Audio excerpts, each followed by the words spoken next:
ভালো না থাকি তাহলে কিন্তু আমার ভালো থাকাটা সঠিক হবে না।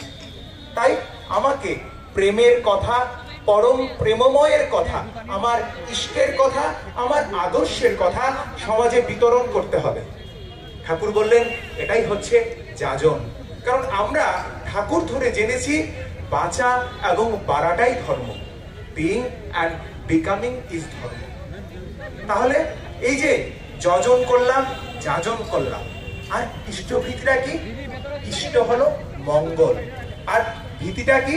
এটা হলো, ঠাকুর বললেন এই যে এটা হলো এই যে মঙ্গলটাকে পূরণ করার জন্য আমি সমাজে সবাইকে নিয়ে এই যে তার মঙ্গল, যে ভালো ভালো জিনিসগুলি, এগুলি সবাইকে নিয়ে আমি ভালো থাকবো।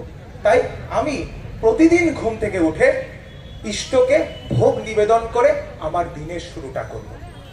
এটা কিন্তু ঠাকুর এ যুগে নতুন কিছু বলেননি, তিনি এগুলি আমরা আগে দেখেছি।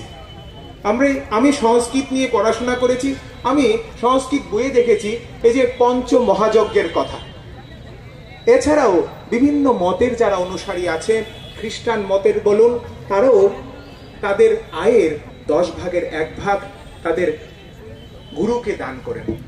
সেরকম মুসলমান মতেও এরকম পাওয়া যায়, এই যে গুরুকে দিয়ে দিনের শুরুটা করা।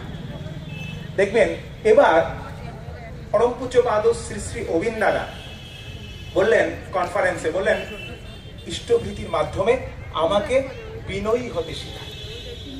আমার যদি অহংকার থাকে তাহলে কিন্তু আমি কারোর থেকে কিছু শিখতে পারবো না। এই ইষ্টভীতিটা আমাকে বিনয়ী হতে শেখায়।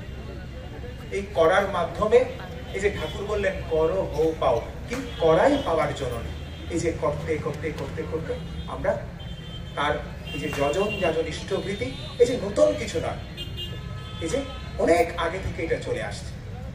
গত বছর এমনই দিনে পরম পূজ্যপাদ শ্রী শ্রী আচার্যদেবের আশীর্বাদে পূজনীয় অর্ণদা এসেছিলেন।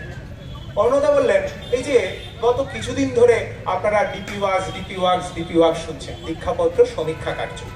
এই যে কার্যটা, এটা নতুন নামকরণে এবার ডিপি ওয়ার্কস বলে এসছে। অর্ণদা বললেন এটা কিন্তু নতুন কিছু নয়। এই যে শ্রী শ্রী ঠাকুরের দেওয়া যে বিধান যজন যাজন ইষ্টভীতি, এটাই কিন্তু নতুন নামকরণে, নতুন কোলে করে আচার্যদেব এবং অবিন্দাদা আমাদের কাছে নিয়ে এসেছেন। আমরা এই যজন যাজন ইষ্টভীতি পরায়ণ হয়ে সবাই চলবো।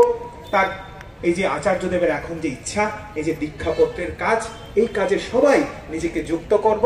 তাহলেই আজকে আমরা পরম প্রেমময়ের, প্রেমের মূর্ত প্রতীক যিনি পরম প্রেমময় শ্রী শ্রী ঠাকুরের আজকে আমরা জন্ম মহোৎসব সাড়ম্বরে রাজধানী আগরতলায় পালন করছি। তাহলে এই যে দীক্ষাপত্রের কাজে আমরা যখন নিজেকে যুক্ত করব, তখনই আমরা এই যে আমরা এখানে আসলাম, আশাটা সার্থক হবে। সকলের সপারিপার্শ্বিক সকলের মঙ্গল প্রার্থনা করে পরম দয়ালের চরণে জয় গুরু, বন্দে পুরুষোত্তম।